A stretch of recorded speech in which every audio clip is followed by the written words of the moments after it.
अस्सलामुअलैकुम, मैं मोहम्मद काशिफ़ और आप देख रहे हैं गेटवे इंग्लिश लिटरेचर। इस प्लेटफॉर्म से मैं एक दफ़ा फिर आपको वेलकम करूंगा। हम एमए इंग्लिश लिटरेचर सालाना सिस्टम को लेके चल रहे थे। पहली मेरी कुछ वीडियोज़ हैं जिसमें पार्ट 1 का मैंने काफ़ी ज़्यादा ज़िक्र किया है और उसमें हमने पेपर्स के हवाले से हर पेपर को टच किया है कि किस तरह से आपने ये पॉइंट्स को मद्देनज़र रखना है तो आपका 100 नंबर का पेपर बेहतरीन तरीके से हल हो जाएगा। हमने अब इस वीडियो में आपको ये बताना है कि किस तरह से आपने पार्ट 2 को टच करना है और पार्ट 2 के जो पेपर्स हैं उनकी जो आउटलाइंस हैं, कौन कौन सा सेक्शन आपके लिए इम्पॉर्टेंट है, किसको आपने ज़्यादा वैल्यू देनी है जिससे आपका 100 नंबर का पेपर बहुत अच्छे तरीके से हल हो जाएगा। उसके साथ साथ आपके एग्ज़ाम में बड़े अच्छे मार्क्स आएंगे। तो मैं सबसे पहले आपको बताऊंगा कि हमारे जो पेपर्स हैं 6 पार्ट 2 के, वो सबसे पहले प्रोज़ है, सेकंड नंबर पे हमारे पास अमेरिकन लिटरेचर है, फिर पोस्ट कॉलोनियल लिटरेचर है, फोर्थ वन नावल है, फिफ्थ वन टेसल है and six one socio and psycholinguistics है।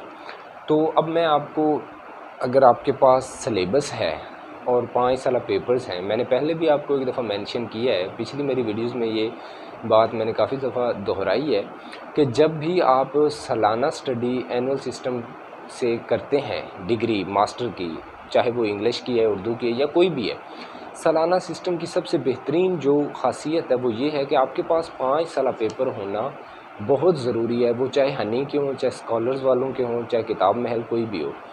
तो ये 5 साल पेपर्स जितने भी आपसे पहले पेपर्स हो चुके हैं वो you must have the data of these papers which have carried out, तो वो आप उनको अपने पास रखें। फिर आपके पास दूसरी जो चीज़ है वो सिलेबस है। ये सिलेबस मेरे पास है जिसमें आप वो पार्ट 1 के भी पेपर्स हैं और पार्ट 2 के भी। तो सिलेबस का और ये जो हमारे पास पेपर्स हैं इनका ज़्यादातर फ़ायदा ये होता है कि आप लाइन से स्किप नहीं होते। आपने पेपर्स को भी देखना है, उसी की ट्रैक पे रहना है और आपने मटेरियल को भी देखना है, उसके साथ साथ आप नॉलेज को भी अच्छे तरीके से रिकवर कर सकते हैं। अब मैं आपको सबसे पहला जो पेपर है वो प्रोज़ का है। प्रोज़ के हमारे पास 3 सेक्शन हैं। पहला सेक्शन रिनाइसेंस प्रोज़ है, दूसरा सेक्शन हमारे पास मॉडर्न प्रोज़ है और जो तीसरा और मोस्ट इम्पॉर्टेंट सेक्शन है वो पोस्ट मॉडर्न प्रोज़ है।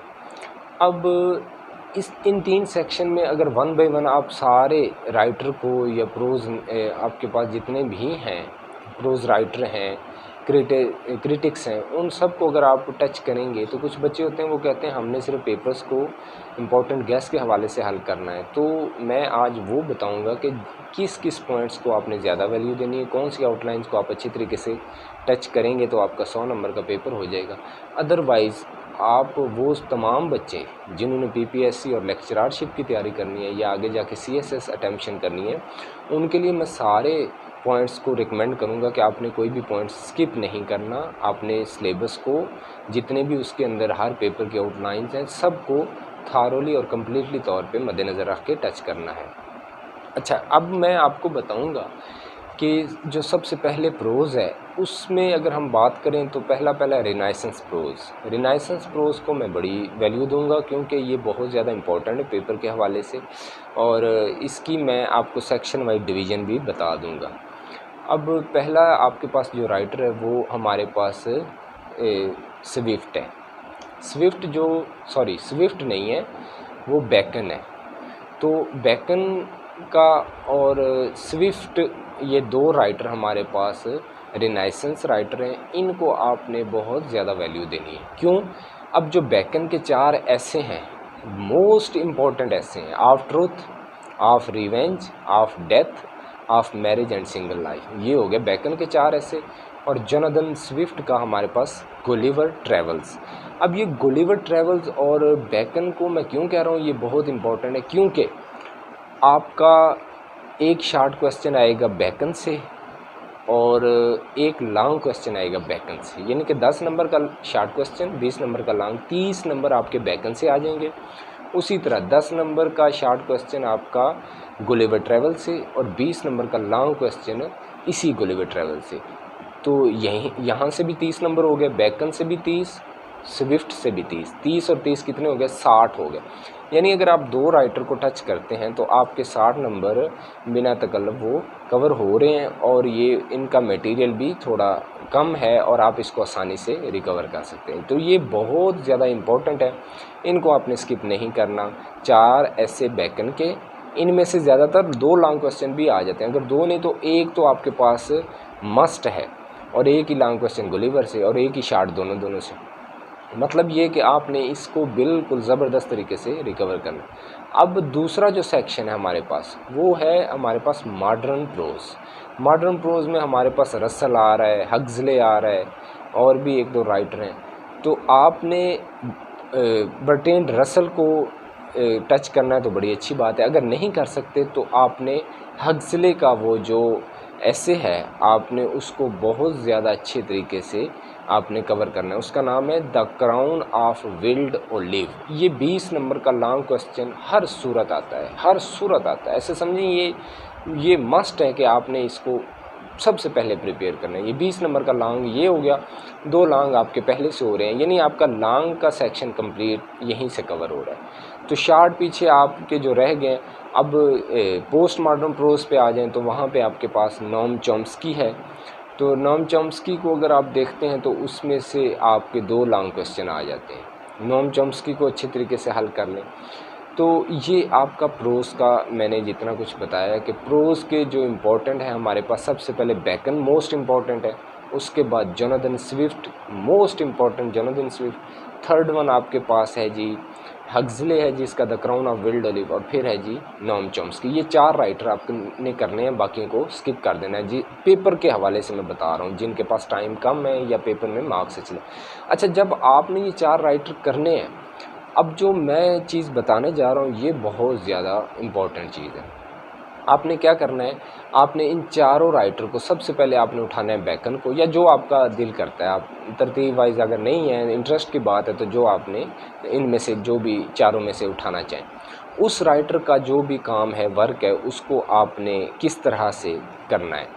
सबसे पहले आपने राइटर के बारे में पढ़ना है, फिर आपने क्या करना है, उसके वर्क के बारे में पढ़ना है, कैरेक्टरिस्टिक्स पढ़नी है, उस एज में चले जाना है जिस एज में उसने काम लिखा था। ये सारी खसूसियात देखने के बाद फिर आपने क्या करना है, आपने ख़ुद पेज उठाना है, कलम आपने अपने पास रखना है, आपने इनके इम्पोर्टेंट पॉइंट्स प्लस नोट्स आपने बनाने हैं। यानी कि आप मिसाल के तौर पर आपने जोनाथन स्विफ्ट उठा लिया, सबसे पहले आप जोनाथन स्विफ्ट का गुलिवर ट्रैवल्स को उसकी समरी पढ़ें, सारी समरी उर्दू में और इंग्लिश में उसको कंप्लीट तौर पे समझें।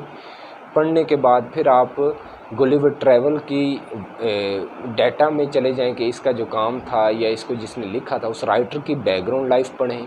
फिर आप उस एज की कैरेक्टरिस्टिक्स को पढ़ें। कैरेक्टरिस्टिक्स पढ़ने के बाद फिर आपने क्या करना है, आपके कंसेप्ट क्लियर हो जाएगा।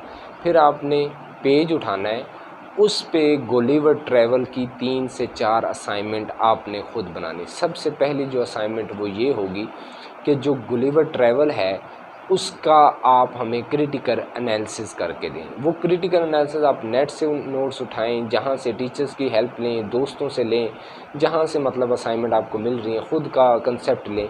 तो आपने अपने हाथों से इस असाइनमेंट के नोट्स बना लेने। उसके बाद आपने क्या करना है, सिंबोलिज़म इन गुलिवर ट्रैवल, ये दूसरी असाइनमेंट होगी, उसकी भी आपने 2-4 पेज बना लेने। उसके बाद इम्पोर्टेंट कैरेक्टर्स जो इस अब गुलिवर ट्रैवल में एक ही कैरेक्टर है जो गुलिवर ख़ुद है, उस कैरेक्टर के ऊपर आपने असाइनमेंट ख़ुद तैयार कर लेनी है। और एंड पे जो मोस्ट इम्पॉर्टेंट असाइनमेंट होगी वो यही होगी कि आपने इम्पॉर्टेंट थीम्स जो इस असाइनमेंट में राइटर ने डिस्कस किए हैं वो सारे आपने कवर कर लेने। इसी तरह ये 4 असाइनमेंट गुलिवर ट्रैवल की आपने एक ही है, राइटर एक ही है और इसका सवाल भी एक ही आएगा। अब 4 असाइनमेंट आपने ख़ुद बनानी है अपने हाथ से। इन चारों असाइनमेंट को जब आप ख़ुद बनाएंगे इम्पोर्टेंट पॉइंट्स की सूरत में, आउटलाइंस की सूरत में, फिर आप इसको तैयार करें। अब 4 असाइनमेंट्स जब आपने तैयार कर लिए तो जब आप पेपर में जाएंगे तो सवाल एक ही आया पड़ा होगा 20 नंबर का। अब 20 नंबर के एक सवाल में आपके पास मटेरियल बहुत ज़्यादा होगा और अच्छे तरीके से होगा। अब वो 4 असाइनमेंट से आपने मटेरियल उठाना है, थीम्स भी उठा लिए, सिंबोलिज्म भी उठा लिया, फिर आपने उस राइटर के बारे में जो गुलिवर कैरेक्टर उसकी भी आपने कुछ ना कुछ लिखा होगा। ये सारा मुश्तरका मजमू आप उठाएंगे और इसको एग्जामिनेशन हॉल में शीट्स के ऊपर आप पुट आउट कर देंगे। तो ये होता है जब आपके पास मटेरियल होता है तो आप फ्लुएंसी के साथ पेपर अटैम्प्ट करते हैं, पेपर को बहुत अच्छे तरीके से करते हैं, कोटेशन के साथ हल करते हैं। इसी तरह से आपने बाकी 3 राइटर हैं उनकी भी असाइनमेंट्स खुद बनानी है, उनको खुद ही ज़्यादा आपने वैल्यू देनी है। तो ये जितना आप खुद अपने हाथ से नोट्स बनाते हैं ये आपके लिए बहुत ज़्यादा अच्छे साबित होते हैं। जब आप नोट्स से, गाइड से या वो जो भी हेल्पिंग मटेरियल है, टीचर के नोट्स हैं, उनको रटा मारते हैं तो वो फिर क्या है, रटे की जो रिटेनिंग पावर है या बेशक आपका कंसेप्ट ही क्यों ना हो, लेकिन जब तक आपने अपने हाथ से खुद नोट्स नहीं बनाए, उनको खुद आपने टच नहीं किया तो वो आपके लिए कारआमद साबित नहीं होते। तो ये पेपर पॉइंट्स के हवाले से मैंने आपको अच्छे पॉइंट्स बताए, फिर आपने प्रोज के हवाले से मैंने आपको बता दिया। अब जो नेक्स्ट वीडियो आएगी उसमें मैं आपको बताऊंगा कि आपने पोस्ट कॉलोनियल लिटरेचर के कौन से सेक्शन को ज़्यादा वैल्यू देनी है, जो आपके लॉन्ग क्वेश्चन भी टच करेगा और शॉर्ट क्वेश्चन को भी टच। इस तरह 1 बाय 1 मैं आपको सारी वीडियो बताऊंगा जिससे आपका बहुत ज़्यादा फ़ायदा होगा और इंशाल्लाह ताला आप हमारे चैनल के साथ जुड़े रहिए तो आपको काफ़ी ज़्यादा इससे हेल्प मिलेगी। तो इंशाल्लाह तब तक के लिए हम अपनी नेक्स्ट वीडियो में आपके साथ दोबारा जुड़ेंगे और तब तक के लिए अल्लाह हाफ़िज़।